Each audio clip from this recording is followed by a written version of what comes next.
रामकृष्ण रे मैत्रिणींनो, स्वागत आहे आपले सर्वांचे। तर हे जे ब्लाउज आहे ते कोट कॉलर ब्लाउज एकदम डिटेल मध्ये मी तुम्हाला समजावून सांगितलेलं आहे। अगदी डायरेक्ट कापडवर कटिंग तसंच संपूर्ण स्टिचिंग तुमच्या सोबत शेअर केलेली आहे। तर व्हिडिओला कुठे स्किप न करता पूर्ण बघा, म्हणजे तुम्हाला देखील 100% ब्लाउज नक्कीच जमणार आहे। तर हे बघा, आज आपण कोट कॉलर ब्लाउज बघणार। त्यासाठी आपला हा जो आहे तो साडीतला मेन कापड आहे आणि आपली साडी ह्या रंगाची, म्हणजे अशा पद्धतीचा वर्क आहे साडीवर। तर आपण कॉलर साठी एवढा थोडा कापड एक्स्ट्राचा घेतलेला आहे, बाकी संपूर्ण ब्लाउज पीस प्लेनच आहे। ठीक आहे, तर हे आपलं साडीतलं ब्लाउज पीस आहे। त्यानंतर मी अस्तर घेतलेला आहे पूर्ण बरोबर 1 मीटर, पूर्ण उंची प्लस 1 इंच म्हणजे मी 15.5 घेतलेला आहे। त्यानंतर शोल्डर इथं आपल्याला बंद गळ्याचेच घ्यायचा आहे, तर मी 7.5 चे शोल्डर घेतलेला आहे। मुंडा खोली 7.5 घेतलेली आहे। आता इथं आपल्याला छातीचा चौथा माप टाकायचा आहे। 36 चं ब्लाउज आहे, 36 मापाचं। तर 36 चा चौथा आपला 9 होत असतो। तर 9 प्लस 2 इंच आपण शिलाई मार्जिनचे घेणार, म्हणजेच आपल्याला टोटल घडी जी आहे ती 11ची घ्यायची। आणि मुंड्याचा जो आकार आहे तो आपण असा एकदम आतून असा देणार आहे। आपलं हे बॅक पार्ट असणार आहे। इथं आपण उतार देणार, शोल्डर उतार आपण इथं देणार आहे। मी फक्त शोल्डर उताराचं मार्किंग करते, ज्या वेळेस आपण स्टिचिंगला घेऊ तेव्हाच आपण उतार देणार आहेत। बॅक आणि फ्रंटला सोबत उतार देणार। मी तुम्हाला कटिंग करून दाखवते आणि मग फ्रंट कसं कट करायचं ते आपण बघणार आहे। तर हे बघा, हे जे बॅक पार्ट आहे ते जसं आहे तसंच मी कट करून घेतलेलं आहे। त्यानंतर आपण बॅक पार्ट ठेवून जशी आहे तशी मार्किंग केलेली आहे फ्रंट पार्ट साठी। बघू शकता अशा पद्धतीने। तर फ्रंट पार्ट साठी मी इथं अर्धा ते पाऊण इंच उंचीला जास्त घेतलेला आहे आणि साइडला अशा पद्धतीने मार्किंग केलेली आहे। आपण यामध्ये अजून थोडे बदल करणार, ते मी तुम्हाला पुढे दाखवतेच। तर बघा, कोट कॉलर साठी फ्रंट पार्ट आपल्याला बनवत असताना मी तुम्हाला थोडी वेगळी पद्धत दाखवते। पुढे बरोबर 1.5 ते पावणे 2 इंच कापड आपल्याला जास्तीचा घ्यायचा आहे। ठीक आहे, आता इथं काय करणार आहेत आपण, गळा रुंदी जी आहे 3 इंच घेतलेली आहे आणि गळा उंचीला देखील आपण इथं 3 इंच घेणार आहेत।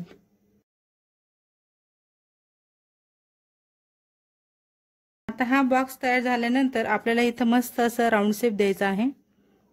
बॉक्स मध्ये आपण असं छान असं राऊंड शेप देणार आहेत।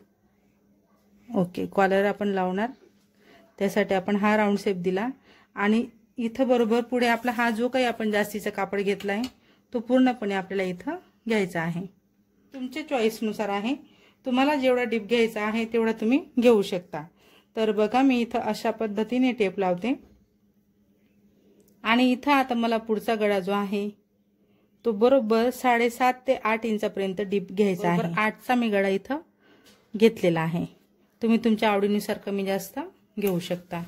ठीक आहे, त्यानंतर आता आपण काय करणार आहे, इथं स्केलच्या मदतीने बरोबर हा जो आपण पॉइंट पुढे वाढवलेला आहे तो आपण अशा पद्धतीने मार्किंग करणार बरोबर। ओके, आता ही आपली सरळ अशी मार्किंग इथं झालेली आहे। तर इथं राऊंड शेप मध्ये मार्किंग करायची आहे। तर बघा, आपला हा जो आहे तो आकार आपण जो स्केलने सरळ दिला तो आपण ह्या स्केलने थोडासा असा राऊंड शेप मध्ये देणार आहेत। ओके, बघा, आपण ही आर्म होलच्या स्केलचा खूप चांगल्या पद्धतीने वापर करू शकतो। हा झाला आपला आता फ्रंट पार्टची इथं मार्किंग अशा पद्धतीने। आपलं हे 10 इंच असं येणार आहे। टक्स पॉइंट आपला 10 वर आलेला आहे इथं। ठीक आहे, तिथून आपण काय करणार, 1 इंच खाली घेणार आणि हा 1 इंच खाली घेतलेला पॉइंट आपण असा देखील इथं बरोबर 4 इंचावर येतोय का हे चेक करायचं आहे। असा आडवं 4 घ्यायचा आहे आणि वरून बरोबर आपला टोटल 11 वरती आलेला आहे हा वाला पॉइंट आणि हा 10 वर आलेला आहे। तर आपण याला सरळ करणार। आता हा जो 10चा पॉइंट आहे तिथून आपण इकडे 1.5 वर पॉइंट लावणार आणि ह्या दोघांच्या मध्ये बरोबर पावणे 2 वर आपण एक पॉइंट लावणार। तर आपल्याला हा जो 1.5 वाला पॉइंट आहे तो इकडे मार्जिन मध्ये ऍड करायचा आहे, म्हणजे असं क्रॉस करायचा आहे। तर तो कसा आणि किती करायचा त्याआधी आपल्याला काय करायचं आहे, आपलं हे बॅक पार्टची मार्किंग आहे। इथं मुंड्यात आपण टक्स घेणार आहेत, म्हणजेच आपला बरोबर असं अर्धा ते पाऊण इंच कापड इथे एक्स्ट्रा जाणार आहे। तर आपण फ्रंट पार्टमध्ये अजून 1 इंच मार्जिनला जास्ती घेणार आणि फ्रंट पार्टमध्ये आपण हा जो टक्स आहे हा देखील आपण जास्तीचा घेणार आहेत. 1.5 इंच इकडे आणि 1.5 इंच इकडे असा टोटल मिळून 1.5 इंचाचा आपला हा टक्स असणार आहे. अशा पद्धतीने ओके. ही बॅक पार्टची मार्किंग. आता ही फ्रंट पार्टमध्ये आपण 1 इंच ऍड केलेला आहे. आता हा जो काही आहे शिलाई मार्जिनमध्ये टक्स असं सरळ मोजून घ्यायचं, 1.5 इंच खाली करायचं आणि हा टक्स आपल्याला बरोबर असा मॅच करायचा आहे. ओके. तर हे ब्लाउज मी तर तुम्हाला 4 टक्स सांगते, पण मी 3 टक्स मध्येच बनवणार आहे.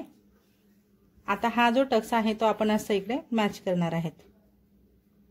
पार्टमध्ये आपल्याला फ्रंट मुंड्याची मार्किंग करत असताना बघा आपण शोल्डर 7.5चं घेतलेला आहे, तर इथं 7.5 वर आपण मुंड्यासाठी आधी काटकोन करून घेणार. अशा पद्धतीने आपला हा चौकोन झाला बरोबर काटकोन मुंड्याचा आकार. तर फ्रंट पार्टमध्ये आपण 1 इंच आत घेत असतो, कारण मग नाहीतर 1 इंच जर तुम्ही आत घेणार नाही तर इथं फुगा पडेल. हा 1 इंच आत घेतला, तो आत घेतलेला 1 इंच आपल्याला वर असं बरोबर क्रॉस मॅच करायचा आहे शोल्डरला आणि मग आपल्याला फ्रंट मुंड्याचा आकार असा थोडा आतून द्यायचा आहे. अशा पद्धतीने आता हा जो टक्स आहे तो आपल्याला बरोबर मुंड्यात असा इकडे क्रॉस करायचा आहे.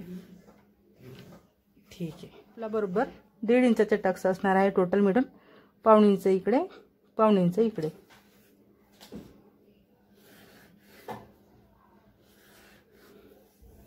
आपण हे जे उंचीला जास्त घेतलं हे टक्स साठीच घेतलेलं आहे, तर आपण ते अशा पद्धतीने कमी करणार, इकडे देखील आणि इकडे पण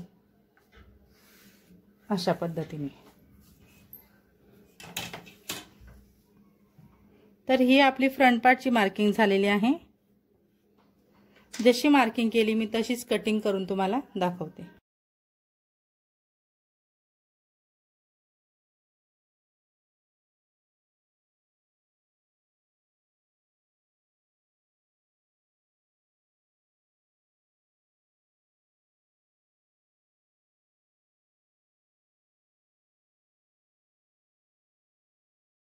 तर बघा आता आपण फ्रंट आणि बॅक पार्ट शोल्डर उतार इथं देणार आहे.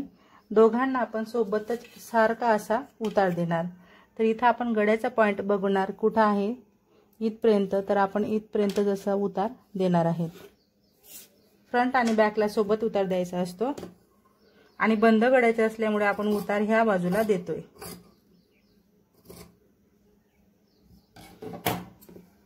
ही आपली पूर्ण घडी बसत नाहीये, एवढा जॉईंट येणार आहे म्हणून अशी घडी घातलेली आहे. उंची आपल्याला जेवढी तुम्हाला घ्यायची असेल तेवढं त्यामध्ये तुम्ही 1 इंच प्लस करू शकता. ठीक आहे. तर मी इथं अशा पद्धतीने बरोबर 11.5 वरती पॉइंट लावलेला आहे आणि आपली ही जी बाही घडी आहे ती मी 9ची घेतलेली आहे.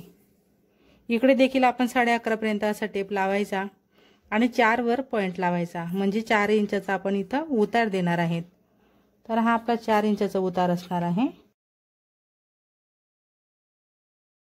एकच आकार आपण बाहीला देणार आहेत. जेव्हा आपण जॉईंट देऊ तेव्हाच आपण नंतर त्याला पुढचा आकार देणार आहेत. खाली दंडगेराच्या निम्मे प्लस 2 इंच आपण इथं घेणार आहेत. हे बघा 5.5 प्लस आपण 2 इंच घेणार.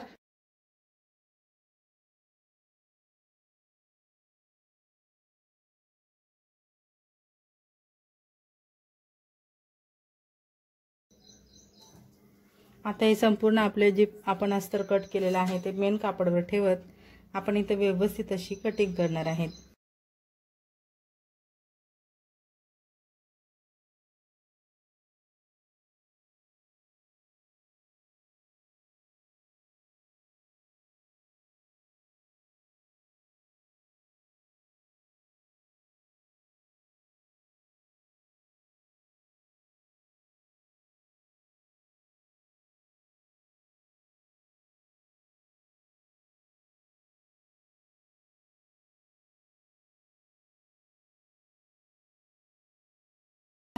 कॅनव्हास पेपर घ्यायचा आहे.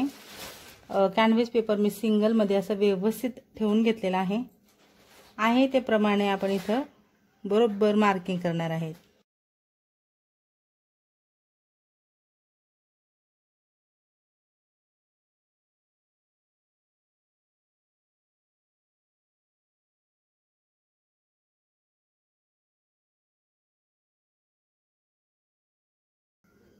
मग कट करणार आहेत, म्हणजेच की आपले जेणेकरून 2 पार्ट असे इथं तयार होतील।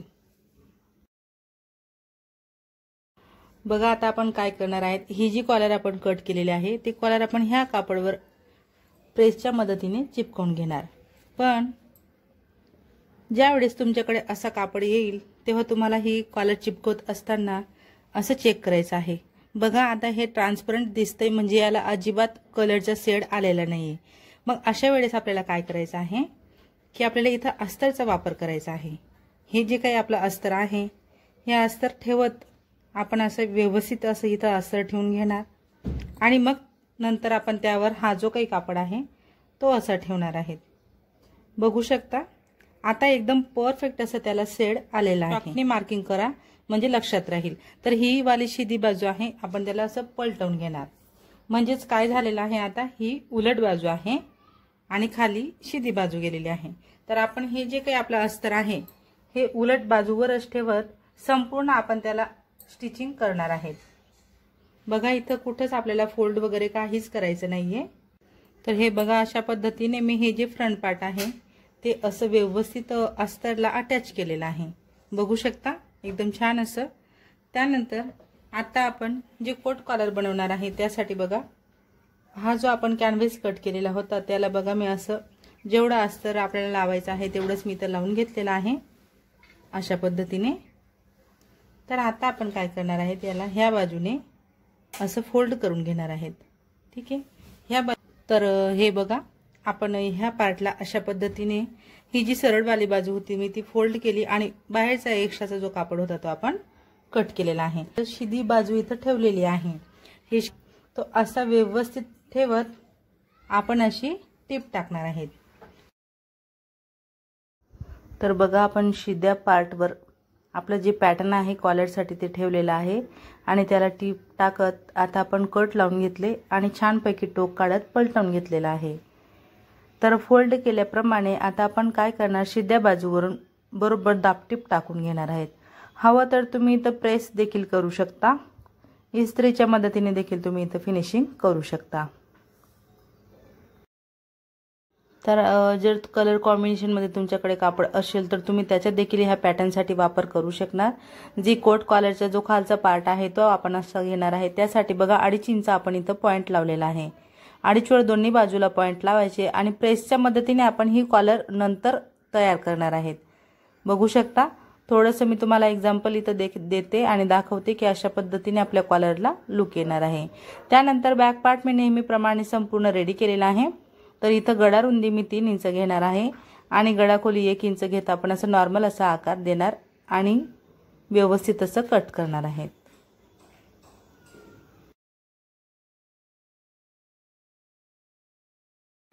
तर हे बघा आपण आता बॅक आणि फ्रंट पार्ट शोल्डर अटॅच केलेला आहे, ठीक आहे। आता आपल्याला कॉलर लावायचे आहे। तर कॉलर लावण्यासाठी आपण कशा पद्धतीने मोजून घेणार, तर हे वाला जे पार्ट आहे इथून आपल्याला बरोबर 2.5 इंचावर पॉइंट लावायचा आहे। तसंच ह्या बाजूला देखील 2.5 वर पॉइंट लावायचा आहे। मी ह्या बाजूने आणि ह्या बाजूने दोन्ही बाजूने पॉइंट लावले। आता आपल्याला कॉलर लावायचे आहे। तर कॉलर आपण कॅनव्हासवर कट करणार, किती इंच कट करायची त्यासाठी बघा असं व्यवस्थित आपल्याला याची घडी घालायची आहे आणि मोजून घ्यायचं आहे की आपल्याला किती इंचाची कॉलर हवी। असं व्यवस्थित आपल्याला टेप लावायचा आहे। जास्त आपल्याला कुठंच टेपला देखील हे करायचं नाही आणि कापड पण आपल्याला जास्ती ताणतून करायचं नाहीये। बघा बरोबर 7.25 इंच येते, म्हणजे 7 आणि 7 14 आणि हे 14.5। तर आपल्याला बरोबर 14.5 इंच कॉलर लागणार आहे, ठीक आहे। आपण आता कॅनव्हासवर कॉलर कट करणार। आपण किती कॉलर मोजून घेतली 7.25, तर मी इथं देखील 7.25 वर हा पॉइंट लावलेला आहे। त्यानंतर आपल्याला कॉलर उंचीमध्ये किती घ्यायची आहे, तर कॉलर आपल्याला घ्यायची आहे बरोबर 3 इंच उंचीला। आता आपण इकडे हा जो पॉइंट अशा पद्धतीने मार्किंग करून घेतलेला आहे। आता इकडे आपल्याला काय करायचं आहे, 1/2 इंच वर घ्यायचं आहे। ह्या बाजूला 1/2 इंच वर घ्यायचं आहे। तसंच सेम पद्धतीने खालच्या बाजूने देखील आपण 1/2 इंच वर घेणार आहे, ओके। आता हा अर्धाचा पॉइंट आपण इथं मॅच करणार अशा पद्धतीने आणि हा पॉइंट आपण इथं मॅच करणार आहेत अशा पद्धतीने। ठीक आहे, आता आपण ही जशी मार्किंग केली तशीच कॉलर कट करणार आहेत।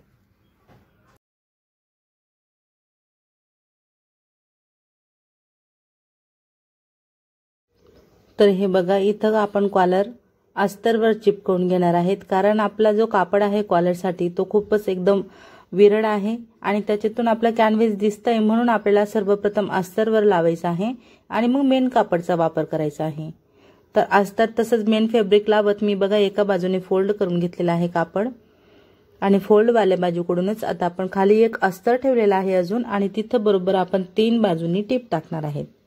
बघू शकता अशा पद्धतीने वरच्या दिशेने तसंच आजूबाजूने आपण टिप टाकत छानपैकी कट करणार आणि कॉर्नरवर देखील आपण कट लावणार, म्हणजेच आपल्याला ही कॉलर पलटवून घ्यायची आहे। आता आपण टोक काढणार आहेत, एकदम टोकदार वस्तू घ्यायची, पेन वगैरे एखाद्या पेनाच्या मदतीने आपण हे कॉलरचे टोक काढू शकतो आणि टोक काढल्यानंतर तुम्ही इथं प्रेस करू शकता किंवा दाबटीप देखील तुम्ही टाकू शकता, जसं की मी टाकून घेते। तर संपूर्ण कॉलरवर मी इथं दाबटीप टाकणार व्यवस्थित पद्धतीने।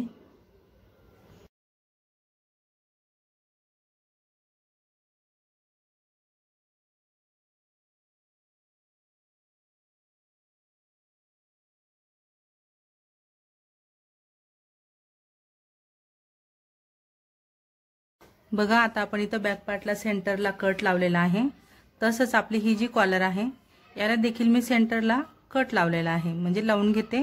आणि नेहमी आपण कॉलर उलट बाजूवरून शिध्या बाजूवर पलटवत असतो, पण आता इथं काय झालेलं आहे, आपल्याला डिझायनर कॉलर लावलेले आहे, इकडून जो डिझाईनचा कापड आहे आपला तो असा आलेला आहे, म्हणून बॅक पार्टची शिधी बाजू आहे, शिध्या बाजूवरचा सेंटर आणि हा सेंटर मॅच करत केव्हा पण कॉलर लावत असताना तुम्ही कुठली पण कॉलर अटॅच करा, इथूनच आपल्याला सुरुवात करायची आहे। अशी बरोबर आपण इकडे कॉलर लावणार आहे।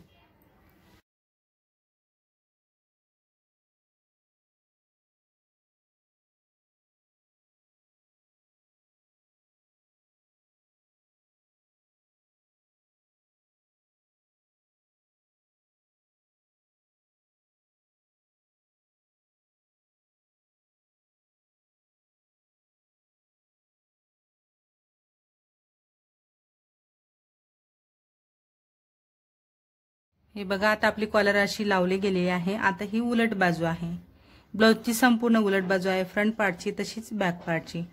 ठीक आहे, आता आपण इथं काय करणार आहेत, ही जी आपली कॉलर आहे याला अशा पद्धतीने हा संपूर्ण शिलाईचा जॉईंट पार्ट असा आपण कव्हर करणार आहेत आणि टिप टाकणार आहेत।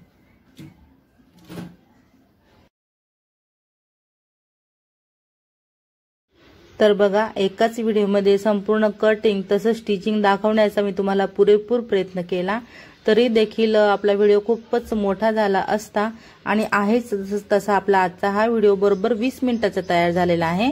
तरी पण आपल्या ब्लाउजची संपूर्ण फिटिंग आणि फ्रंट पार्टला आपण कशा पद्धतीने फिनिशिंग केलेली आहे हे मी तुम्हाला पुढच्या नेक्स्ट व्हिडिओमध्ये दाखवणार आहे।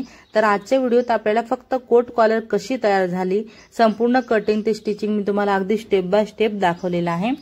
तर तुम्ही बघू शकता अशा पद्धतीने आपण कॉलरची फिनिशिंग केलेली आहे आणि राहिलेला जे आपलं ब्लाउज आहे, जसं की स्लीव्ज अटॅच करायचे बाकी आहेत, पुढचं फ्रंट पार्टला टक्स घ्यायचे बाकी, पुढे आयहुक पट्टी तसंच कमर पट्टी आपण पुढे लावायचं बाकी आहे। तर हे संपूर्ण मी तुम्हाला पुढच्या नेक्स्ट येणाऱ्या व्हिडिओमध्ये नक्कीच दाखवणार आहे। आज तर बघू शकता कॉलरला एकदम इस्त्रीच्या मदतीने खूप सुंदर असा लुक मी इथं दिलेला आहे। तर ब्लाउजची संपूर्ण फिटिंगचा व्हिडिओ मी लवकरच तुमच्यासोबत नक्कीच शेअर करणार आहे। आजचा हा व्हिडिओ तुम्ही शेवटपर्यंत बघितला त्याबद्दल तुमचे सर्वांचे खूप खूप धन्यवाद। असेच माझे व्हिडिओ बघत चला, मला सपोर्ट करा। व्हिडिओ आवडला असेल, थोडा जरी फायदेशीर वाटला असेल तर व्हिडिओला लाईक करा, शेअर करा, कमेंट करा। चॅनलवर नवीन असणार तर चॅनलला सबस्क्राईब करा, सोबत बेल आयकॉन क्लिक करून ऑल सेट करा रोजचे असे छान छान व्हिडिओ पाहण्यासाठी। चला तर मग भेटूया आपण आपल्या पुढच्या नेक्स्ट व्हिडिओ सोबत। धन्यवाद।